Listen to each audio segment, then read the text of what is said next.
Hello everyone, welcome back to my channel. আশা করি তোমরা সবাই খুব ভালো আছো আর খুব মন দিয়ে ইংলিশ প্র্যাকটিস করে যাচ্ছ। ইংলিশ স্পিকিং ক্লাসের ডে 16 ক্লাস নিয়ে আজকে তোমাদের সামনে আমি চলে এসেছি। আর এই ক্লাসটা হতে চলেছে অনেক ইম্পর্টেন্ট আর অনেক বেশি ইন্টারেস্টিং। আচ্ছা দেখো, ধরো তোমাকে বলা হলো যে আমি হাসবো। এই আমি হাসবো এটাকে ইংলিশে আমি কি বলবো? এটা কিন্তু খুব ইজিলি তোমরা বলতে পারবে যে আমি হাসবো, অর্থাৎ আই উইল লাভ। কিন্তু তোমাকে যদি বলা হয় যে সে তোমাকে হাসাবে বা আমি কাউকে হাসাবো, এর ইংলিশ কি হবে? তাহলে কি তোমরা চট করে আনসারটা বলতে পারবে? ঠিক একইভাবে যদি আমি বলি আমি ঘর পরিষ্কার করব, very easy, I will clean the room. কিন্তু যদি বলা হয় যে আমি আমার বোনকে দিয়ে ঘর পরিষ্কার করাবো, এটার ইংলিশ কি খুব সহজে আমরা বলতে পারবো? আজকের এই ডে 16 ভিডিওতে আমরা এরকমই কিছু সেন্টেন্সেস শিখব, যে সেন্টেন্সগুলোতে আমরা নিজেরা কাজ করব না, অন্য কাউকে দিয়ে কাজ করাবো। ভেরি ইন্টারেস্টিং, তাই না? তাহলে চলো আর দেরি না করে এই ইন্টারেস্টিং ভিডিওটা শুরু করা যাক। আর ভিডিওটা স্কিপ না করে পুরোটা দেখার রিকোয়েস্ট রইল, তাহলে তোমরা অনেক কিছু শিখতে পারবে ভিডিও থেকে। আর আশা রাখবো যে ভিডিও লাস্টে যে হোমওয়ার্ক দেওয়া থাকবে সেই হোমওয়ার্কের আনসার তোমরা কমেন্ট সেকশনে আমাকে লিখে জানাবে। ইংলিশ স্পিকিং ক্লাসের ডে 16 ক্লাসে তোমাদের সবাইকে অনেক ওয়েলকাম জানাচ্ছি। আর আজকের এই ক্লাস খুব ইন্টারেস্টিং, কারণ আজকের এই ক্লাসে আমরা নিজেরা কিছু করব না, আমরা অন্য কাউকে দিয়ে কিছু করাবো। চলো দেখা যাক। এখানে আমি দেখো দুটো এখানে ভার্ব লিখেছি, একটা গেট একটা মেক। তো কোনো কাজ কাউকে দিয়ে করাতে গেলে গেট অথবা মেক এই দুটোর মধ্যে যে কোনো একটা ভার্ব ইউজ করে সেন্টেন্সটা তৈরি করতে হবে। তো এই সেন্টেন্সটা কি করে তৈরি করব তার জন্য দুটো ফর্মুলা এখানে আছে, সেই ফর্মুলা দুটো খুব ভালো করে তোমাদেরকে শিখতে হবে। আদারওয়াইজ তোমরা কিন্তু এই কোনো কাউকে দিয়ে কিছু কাজ করানো এই ধরনের সেন্টেন্স কি করে তৈরি করতে হয় বা কি করে বলতে হয় তোমরা পারবে না। তাহলে চলো ফর্মুলাগুলো আমরা প্রথমে দেখে নিই। প্রথমে আমরা দেখে নিই গেটের ফর্মুলা। গেট দেখো, প্রথমে সাবজেক্ট লিখতে হবে, তারপরে হেল্পিং ভার্ব লিখতে হবে এইচভি অর্থাৎ হেল্পিং ভার্ব, তারপরে গেট লিখতে হবে, তারপরে অবজেক্ট লিখতে হবে, তারপরে ভার্বের থার্ড ফর্ম লিখতে হবে।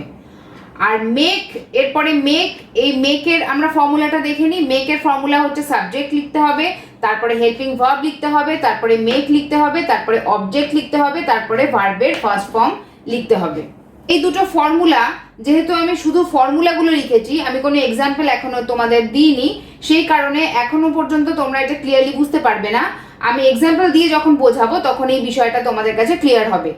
তার আগে আমরা দেখে নিই যে মেক এবং গেট এই দুটো ভার্বের ফার্স্ট ফর্ম মানে অর্থাৎ V1, V2, V3 এই তিনটে ফর্ম কি কি হয় সেটা একটু আমরা দেখে নিই। মেকের V1 হচ্ছে মেক অর্থাৎ তৈরি করা, V2 হচ্ছে মেড, আর V3 হচ্ছে মেড। আর গেট হচ্ছে V1 এ গেট, V2 তে গট, আর V3 তে হয় গট। টেন্স অনুযায়ী যদি কিছু সেন্টেন্সে চেঞ্জ করতে হয় সেই চেঞ্জটা পুরোটাই কিন্তু এই মেক আর এই গেটের মধ্যেই হবে, আর বাদ বাকি কোথাও কিছু চেঞ্জ হবে না। এটা তোমাদের একটু মনে রাখতে হবে। তো এটা আমি যখন প্র্যাকটিস করাবো তখন তোমাদের কাছে বিষয়টা আরো বেশি ক্লিয়ার হবে। আচ্ছা, এরপরে আমাদের যেটা বুঝতে হবে সেটা হলো যে আমরা এখানে দেখছি যে কোনো কাজ করাতে গেলে আইদার গেট ব্যবহার করতে হবে অথবা মেক ব্যবহার করতে হবে। তাহলে আমরা কোথায় গেট ব্যবহার করব আর কোথায় বা মেক ব্যবহার করব, এই বিষয়টা একটু ভালো করে বুঝে নাও। যখন কোনো সেন্টেন্সের মধ্যে আমরা যাকে দিয়ে কাজটা করাচ্ছি তার নামটা সেই সেন্টেন্সে পাবো, সেক্ষেত্রে আমরা সেই সেন্টেন্সে মেক ব্যবহার করব। আর বেশিরভাগ ক্ষেত্রে যেখানে আমরা সেন্টেন্সের মধ্যে যাকে দিয়ে কাজটা করাচ্ছি তার নাম আমরা পাবো না, সেই সমস্ত ক্ষেত্রে সেন্টেন্সটা আমাকে গেট দিয়ে তৈরি করতে হবে। তাহলে খুব ভালো করে তোমাদের বুঝতে হবে যে যেখানে যাকে দিয়ে কাজ করানো হচ্ছে তার নাম আছে সেই সেন্টেন্সগুলো মেক দিয়ে আমি করব, আর যেখানে সেন্টেন্সের মধ্যে যাকে দিয়ে কাজ করানো হচ্ছে তার নাম নেই সেই সেন্টেন্সগুলো আমি গেট দিয়ে করব। এবার চলো ফার্স্ট এক্সাম্পলটা দেখে নেওয়া যাক। ফার্স্ট এক্সাম্পল আছে সে আমাকে হাসাবে। তাহলে এখানে সেন্টেন্সটা গেট দিয়ে হবে না মেক দিয়ে হবে? দেখো এখানে বলা হচ্ছে যে আমাকে হাসাবে, অর্থাৎ আমাকে কাকে হাসাবে সেটা বলা আছে এই সেন্টেন্সের মধ্যে, সেই কারণে এই সেন্টেন্সটা মেক দিয়ে আমাকে তৈরি করতে হবে। তাহলে চলো এই সেন্টেন্সটাকে কিভাবে আমি তৈরি করছি দেখো। সেক্ষেত্রে প্রথমে সাবজেক্ট আমাকে বসাতে হবে। সাবজেক্ট হচ্ছে এখানে কে কাজটা করছে, এখানে সে অর্থাৎ হি আমি লিখলাম। হি এর পরে হেল্পিং ভার্ব, হেল্পিং ভার্বটা এখানে কি হবে দেখো, সে আমাকে হাসাবে। এই সেন্টেন্সটা কোন টেন্সে আছে বলো তো? সেন্টেন্সটা আছে সিম্পল ফিউচার বা ফিউচার ইনডিফিনিটে অর্থাৎ হাসাবে। তাহলে এখানে হবে উইল, হি উইল, তারপরে মেক। যেহেতু উইল এর পরে ভার্বের ফার্স্ট ফর্ম বসে সেই কারণে এখানে মেকটা কিন্তু মেকই থাকবে, মেক, হি উইল মেক। তারপরে অবজেক্ট, অবজেক্ট অর্থাৎ কাকে হাসাবে, আমাকে হাসাবে, এখানে আমাকে হচ্ছে অবজেক্ট, তাহলে সেটা হচ্ছে মি। আর হাসি, এই হাসি হচ্ছে লাফ, লাফ হচ্ছে ভার্বের ফার্স্ট ফর্ম, তাহলে সে ভার্বের ফার্স্ট ফর্ম লাফটা এখানে আমাকে বসাতে হবে। তাহলে সেন্টেন্সটা কি তৈরি হলো দেখো, হি উইল মেক মি লাফ, সে আমাকে হাসাবে। এভাবে সেন্টেন্সটা আমি পেয়ে গেলাম। এবারে চলো নেক্সট আরেকটা এক্সাম্পল দেখি। নেক্সট দেখো, রাহুল তার ভাইকে কাঁদাচ্ছে। তাহলে সাবজেক্ট এখানে রাহুল, অর্থাৎ আমি রাহুল লিখবো, রাহুল। তারপরে রাহুল তার ভাইকে কাঁদাচ্ছে, তাহলে কাঁদাচ্ছে এখানে প্রেজেন্ট কন্টিনিউয়াস টেন্স আছে, সেখানে আমাকে হেল্পিং ভার্বটা হবে ইজ, রাহুল ইজ। আচ্ছা, এরপরে সেন্টেন্স অনুযায়ী, সেন্টেন্স যেহেতু কন্টিনিউয়াস টেন্সে আছে সেই কারণে আমাকে এখানে ইজ আনতে হয়েছে, এবং ইজের পরে মেকটাও কিন্তু কন্টিনিউয়াস টেন্সের নিয়ম মেনে আইএনজি যোগ করে লিখতে হবে। তাহলে মেকিং, রাহুল ইজ মেকিং। এবার অবজেক্ট লিখতে হবে, অবজেক্ট কে না, তার ভাই, তার ভাই হচ্ছে হিজ ব্রাদার। আর তারপরে দেখো কাঁদাচ্ছে, এখানে কাঁদা হচ্ছে ভার্ব বা ক্রিয়া, সেই ক্রিয়ার V1 বা ভার্বের ফার্স্ট ফর্ম আমাকে এখানে লিখতে হবে। তাহলে কাঁদা ইংলিশ হচ্ছে ক্রাই, ক্রাই হচ্ছে V1 বা ভার্বের ফার্স্ট ফর্ম, তাহলে আমি এখানে ক্রাই লিখলাম।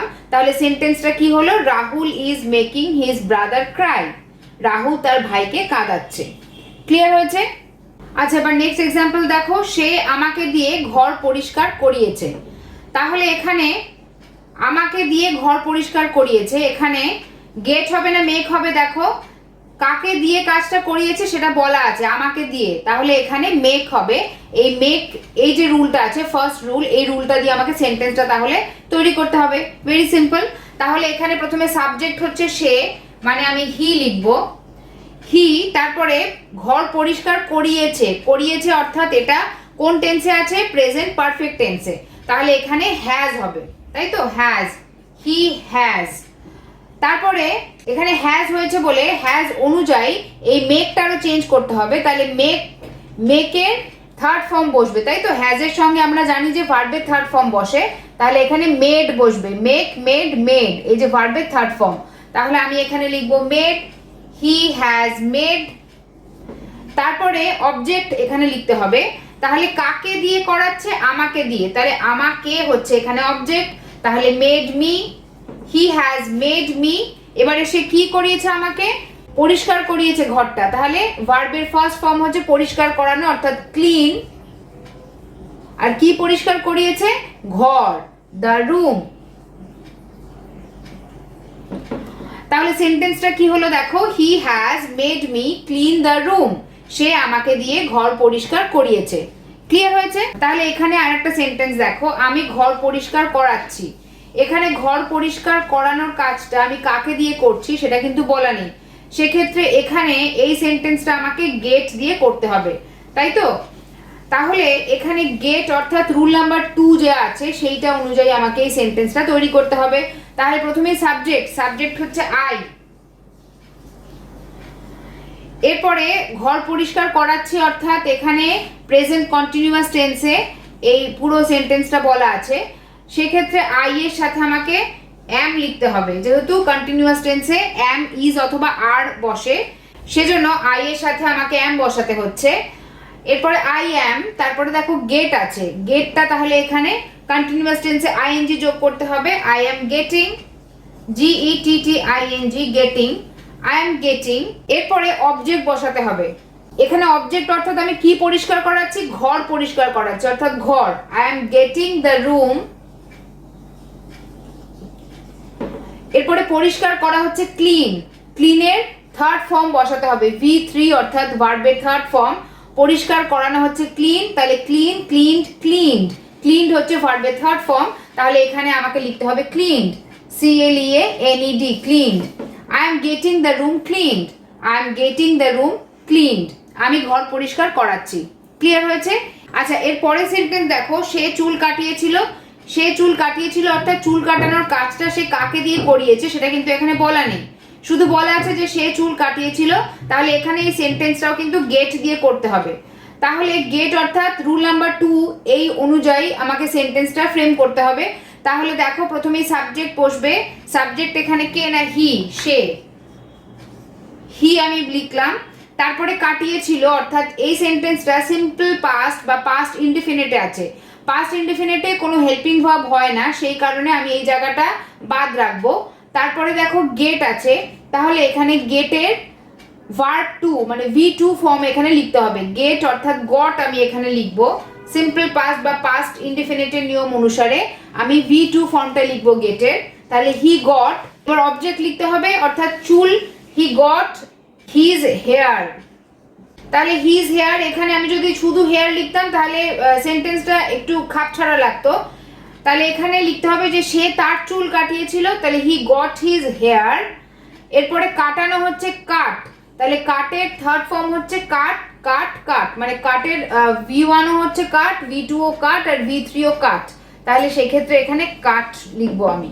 তাহলে সেন্টেন্সটা এখানে কি হলো, he got his hair cut, he got his hair cut, সে চুল কাটিয়েছিল। ক্লিয়ার হয়েছে? এবার চলো আরেকটা এক্সাম্পল দেখে নিই। এরপরে দেখো নেক্সট সেন্টেন্স, অনিতা ভাত রান্না করিয়েছে। তাহলে অনিতা এখানে ভাত রান্না করিয়েছে, কিন্তু কাকে দিয়ে করিয়েছে সেটা কিন্তু এই সেন্টেন্সে বলা নেই। তাহলে সেক্ষেত্রে আমরা এখানে বুঝতে পারছি সেন্টেন্সটা দেখে যে সেন্টেন্সটা গেট দিয়ে আমাকে তৈরি করতে হবে, অর্থাৎ রুল নাম্বার 2। তাহলে রুল নাম্বার 2 তে আছে প্রথমে সাবজেক্ট, সাবজেক্ট এখানে কে অনিতা, তাহলে আমি প্রথমে অনিতা লিখবো। তারপরে এখানে ভাত রান্না করিয়েছে, করিয়েছে অর্থাৎ present perfect tense, present perfect tense অর্থাৎ এখানে হ্যাজ বসবে, অনিতার সাথে হ্যাজ বসবে, অনিতা হ্যাজ। তারপরে এখানে হ্যাজ এর পাশে যেহেতু প্রেজেন্ট পারফেক্ট টেন্সে V3 ফর্ম বসে, সেজন্য গেটের V3 ফর্মটা আমাকে এখানে বসাতে হবে, অর্থাৎ গেট গট গট। তাহলে এখানে গট বসাবো আমি, অনিতা হ্যাজ গট। এরপরে অবজেক্ট আমাকে বসাতে হবে, অবজেক্ট এখানে সে কি রান্না করিয়েছে, ভাত, তাহলে rice, Anita has got rice. আচ্ছা, এরপরে রান্না করা, রান্না করা হচ্ছে কুক, কুকের V3 ফর্ম লিখতে হবে, কুকের V3 হচ্ছে কুক, কুকড, কুকড। তাহলে সেন্টেন্সটা কি হলো দেখো, Anita has got rice cooked, Anita has got rice cooked. এভাবে আমি সেন্টেন্সটা লিখলাম। তাহলে গেট আর মেক দিয়ে কি করে সেন্টেন্স তৈরি করতে হয় বা কি করে কাউকে দিয়ে করাচ্ছি এই ধরনের সেন্টেন্স তৈরি করতে হয় তোমরা নিশ্চয়ই বুঝতে পেরেছো। আচ্ছা, এবারে দেখো হোমওয়ার্ক টাইম। তোমাদের জন্য এখানে দুটো হোমওয়ার্ক আমি দিয়েছি, এই দুটো হোমওয়ার্ক আমি আশা করব তোমরা কমেন্ট বক্সে উত্তরটা আমাকে জানাবে। নাম্বার 1 আছে বাবা আমাকে গল্পটা পড়িয়েছিল, নাম্বার 2 আছে সে বাগান পরিষ্কার করাচ্ছে। তো এই দুটো তোমরা বুঝতেই পারছো, একটা গেট দিয়ে হবে, একটা মেক দিয়ে হবে। কোনটা কি দিয়ে হবে তোমরা নিজেরা বুঝে সেই মতো আনসারটা লিখে আমাকে পাঠাবে। আজকের এই ভিডিওটা তোমাদের কাছে কেমন লেগেছে? নিশ্চয়ই খুব মজাদার লেগেছে। আর যদি ভিডিওটা ভালো লেগে থাকে, যদি খুব ইন্টারেস্টিং বলে মনে হয়, যদি অনেক কিছু শিখেছো বলে মনে হয়, তাহলে আশা রাখবো ভিডিওটাতে একটা লাইক করে দেবে আর এই ভিডিওটা অনেক বেশি করে শেয়ার করবে, যাতে তোমাদের মতো আরো বন্ধুরা উপকৃত হতে পারে। আর বেসিক লেভেল থেকে যদি ইংলিশে কথা বলা শিখতে চাও, ইংলিশ গ্রামার শিখতে চাও, তাহলে আমার চ্যানেলটাকে অবশ্যই সাবস্ক্রাইব করে নিও। তাহলে কমেন্ট বক্সে খুব তাড়াতাড়ি হোমওয়ার্কের আনসারগুলো দিয়ে দাও। তাহলে আজকের ভিডিওটা আমি এখানেই শেষ করছি। সবাই খুব মন দিয়ে অনেক বেশি করে প্র্যাকটিস করতে থাকো, কারণ practice will make you perfect. আজকের জন্য এই পর্যন্তই, ফিরে আসছি পরবর্তী ভিডিও নিয়ে। ততক্ষণ সবাই খুব ভালো থাকবে। Take care and keep practising.